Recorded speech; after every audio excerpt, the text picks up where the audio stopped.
Vice President Sara Duterte nagsalita na regarding the Bocana Bridge of Davao City. Kasi nga, ang gulo-gulo.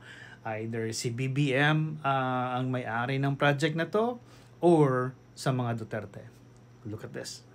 Ang Bocana Bridge is kaparte ng buong coastal road ng Davao City. So hindi siya yung coastal road hindi siya makakatawid ng Bangkerohan River kung wala yung Bocana Bridge. At that time na mayor ako, may budget ang coastal road pero unfunded ang bridge. And it was made known at the time to former President Duterte that the bridge is unfunded. At siya ay naghanap ng paraan para mabigyan ng pondo yung bridge. So noong nakahanap siya ng pondo ay sinimulan yung negotiations, sinimulan yung mga planning, lahat ng paperworks para doon sa bridge na yon ay sinimulan na. But ngayon, nandyan na yung bridge, so dapat nating pagpasalamatan para sa akin bilang isang Davaoenyo at syempre sa mga tiga Mindanao na din dahil nagbe-benefit din sila doon sa coastal road na yun, no? Traveling from south to north of Davao in the region. Nagpapasalamat kami kay dating Pangulong Rodrigo Duterte dahil hindi siya tumigil sa paghahanap ng pondo para doon sa tulay.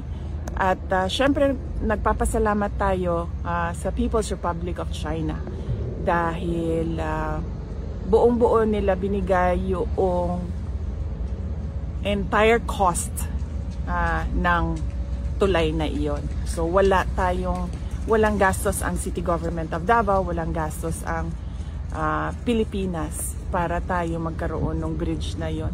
At napakahalaga ng bridge na yon dahil hindi mag-connect ang south to north kung wala yung bridge.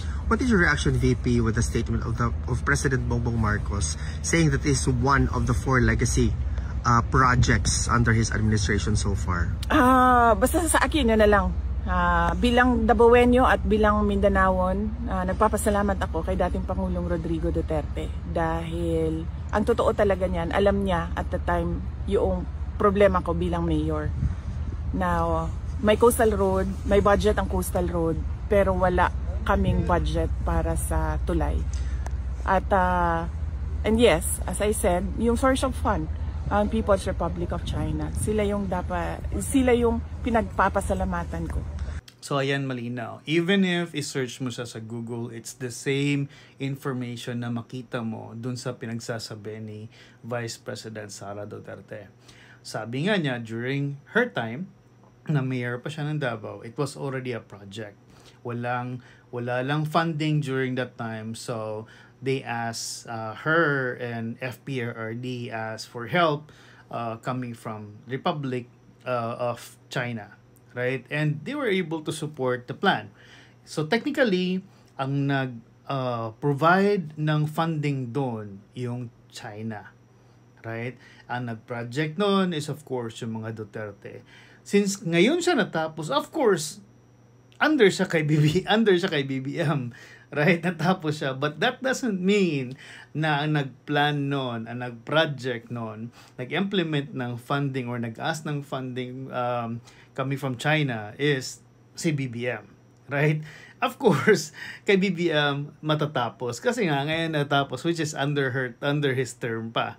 Right? But technically, yung approval na sinasabi na nag-approve siya, most probably, it's somehow na umpisahan na. Kasi, in an overall perspective, kung anything, any construction that affect the Philippines, dapat of course mag-a-approve yung presidente noon, right?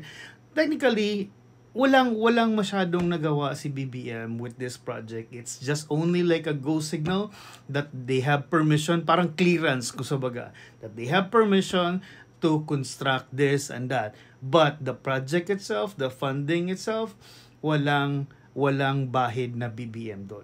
Ganon. Right? If I understand it correctly. But if you guys have a different opinion, different understanding, let me know. Write down in a comment. And for now, cheers. Bye.